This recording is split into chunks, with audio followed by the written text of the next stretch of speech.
Salut tout le monde, c'est Simon, je vous retrouve pour une vidéo. On part du côté de la Ligue 1, notre bon vieux championnat français. Pour ce week-end, il restera que la première ligue à faire, je vous la ferai demain, du coup. Donc, toujours pareil, 200 petits likes pour la prochaine journée. On attaque par un petit récap de la mi-saison à peu près, du côté de la Ligue 1 avant la nouvelle année. Du coup, ça donne ça. Paris est déjà champion, quasiment, ouais, on va pas se leurrer. Même si l'OM gagne ce week-end, ça fera 7 points de retard. 7 points de retard, Paris, ils ont un effectif beaucoup trop faible pour la Ligue des Champions, mais beaucoup trop fort pour la Ligue 1. Donc en soi, Paris va être encore une fois champion, sans trop sourciller. Moi, je pensais que Monaco aurait pu faire quelque chose, on va dire, mais ils ont trop de problèmes défensifs, quoi. Ils font trop d'erreurs débiles, et ils ont des joueurs derrière totalement débiles. Franchement, ils se prennent des rouges pour rien. Ils font des fautes défensives totalement idiotes.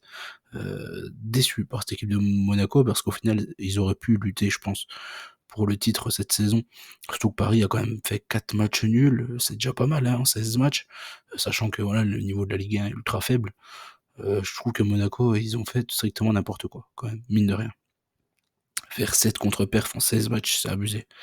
Quand on voit les équipes de ce championnat, tout simplement. Après, t'as Lille juste derrière. Je pense que les places pour la Ligue des Champions vont jouer entre Marseille, Monaco, Lille et Lyon. Voilà, je pense que le classement est totalement respecté, enfin respecte totalement le niveau des équipes.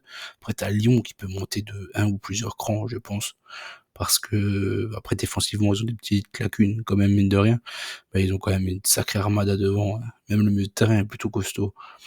Lyon, ils me font un peu peur moi, quand même, ils ont 5 points de retard sur l'OM. Moi, il me fait un peu peur quand même cette équipe lyonnaise. T'as Lille pour moi, c'est fort, hein, c'est très costaud, très très costaud. Ce que font encore les Lillois cette saison, franchement super belle équipe. T'as Lens, franchement ils font pas peur quoi, ils ont 24 points avec Nice là. Pour moi, il y a deux trois étages d'écart, hein, avec les autres équipes qui sont juste au-dessus. Pourtant, il y a qu'un point d'écart avec Lyon notamment, mais je trouve qu'ils sont beaucoup plus faibles. C'est deux équipes beaucoup plus faibles que les autres, hein, qui sont au-dessus. T'as l'OM, du coup, j'en ai pas parlé au final, qui se retrouve deuxième, avec 2 RB, changement de coach, changement de pas mal de monde, hein, dans l'effectif marseillais. Et au final, ça tourne plutôt bien. Je suis plutôt surpris au final.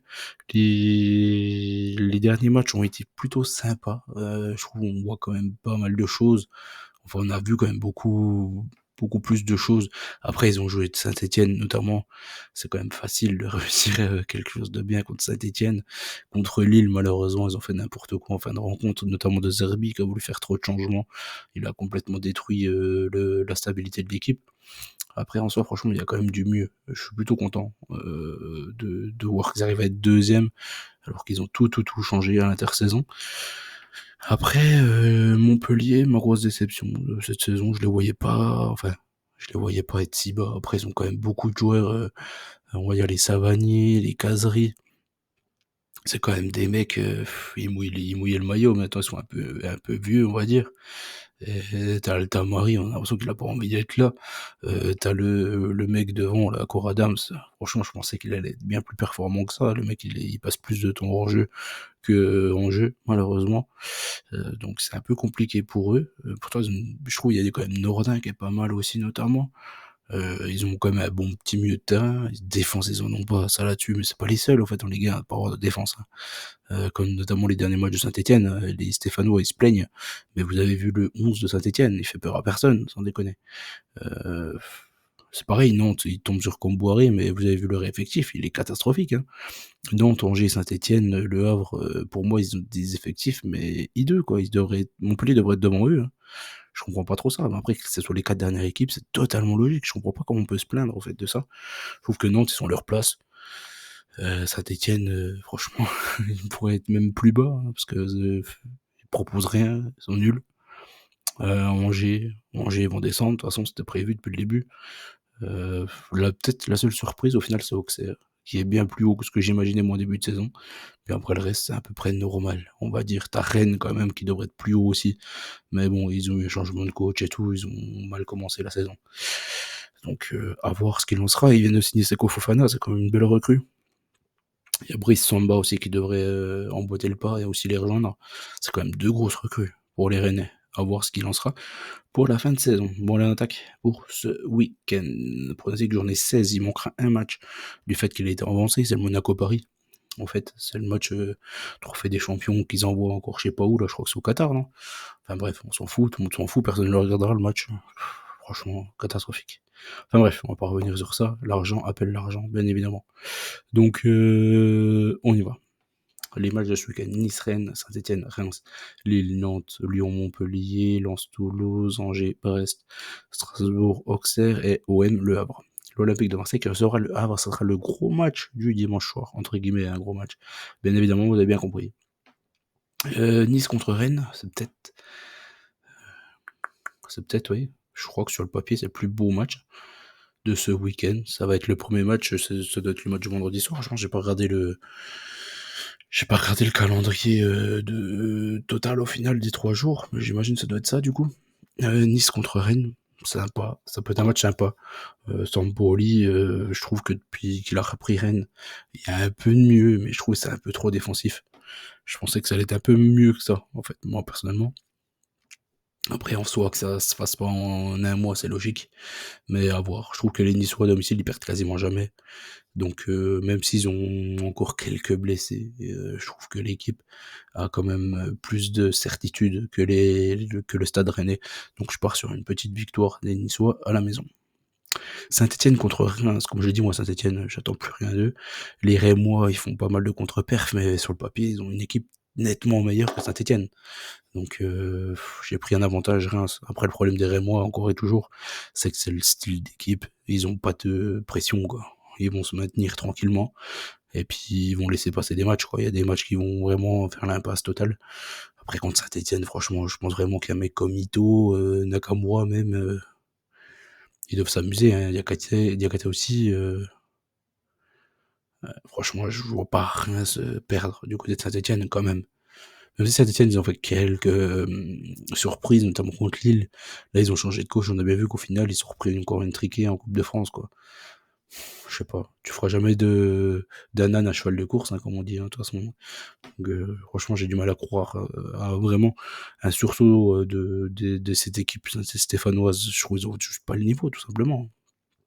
Après, il y a un projet en cours, ils ont fait racheter, etc., etc. Voilà, ça va prendre quelques années, je pense, mais pour le moment, c'est beaucoup trop faible pour la Ligue 1. Lille contre Nantes, j'ai pris un avantage lillois. Moi, Lille, franchement, j'ai pas mal de certitudes sur ce club-là. Je trouve qu'ils tournent plutôt bien contre Nantes. Nantes, comme je l'ai dit, ils ont pas une belle équipe. Je les vois pas les inquiéter, vraiment les Lillois. Lyon-Montpellier, t'as l'équipe que tout le monde a envie de taper en ce moment, c'est Montpellier. Franchement, tout le monde a envie de jouer contre Montpellier, hein, à l'heure actuelle. Là, c'est Lyon qui se les prend ce week-end, donc Lyon va les battre, tout simplement. Je joue pas trop d'autres issues pour les Lyonnais. Après, je pars sur le fait quand même que Montpellier marque au moins un but contre Lyon, parce qu'en général, Lyon, c'est un peu comme Marseille, ils se prennent des buts quasiment contre tout le monde, quoi.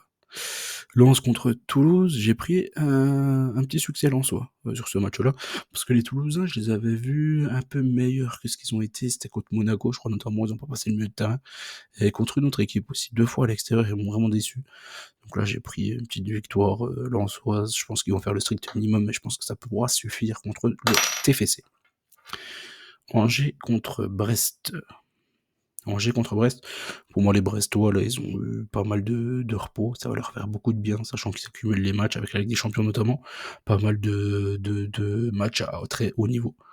Donc là, je pense que contre les Angevins, ils vont revenir tout frais comme des gardons. Et je les vois passer contre cette équipe d'Angers.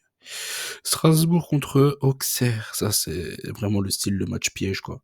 Les Strasbourgeois, ça fait un petit moment qu'ils ont un peu la tête dans le sac, et les Auxerrois, ils font des bons matchs contre les grosses équipes, mais contre les équipes où on les attend peut-être un peu plus, ils ont du mal à confirmer, quoi. Ils font vraiment des contre-perfs contre les équipes où on s'attend pas vraiment, quoi. Notamment à Saint-Etienne, encore une fois, ils avaient fait n'importe quoi. Là, contre Strasbourg, ils peuvent encore passer à travers, hein. Je serais pas plus surpris que ça. En tout cas, ça peut être un match sympa à regarder, je pense.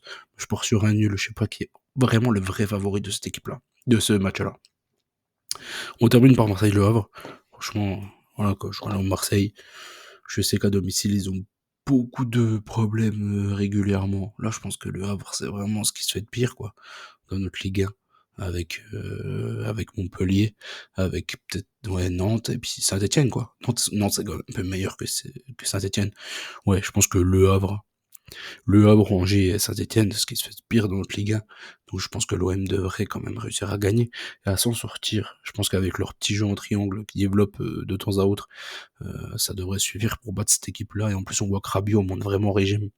Et ça fait énormément de bien cette équipe marseillaise. Franchement, Rabiot, costaud là depuis deux trois matchs, très très fort. Donc je suis bien content moi personnellement. Et voilà, c'est tout pour ce week-end. Je vous retrouve demain du coup pour l'APL. Et puis on verra ça.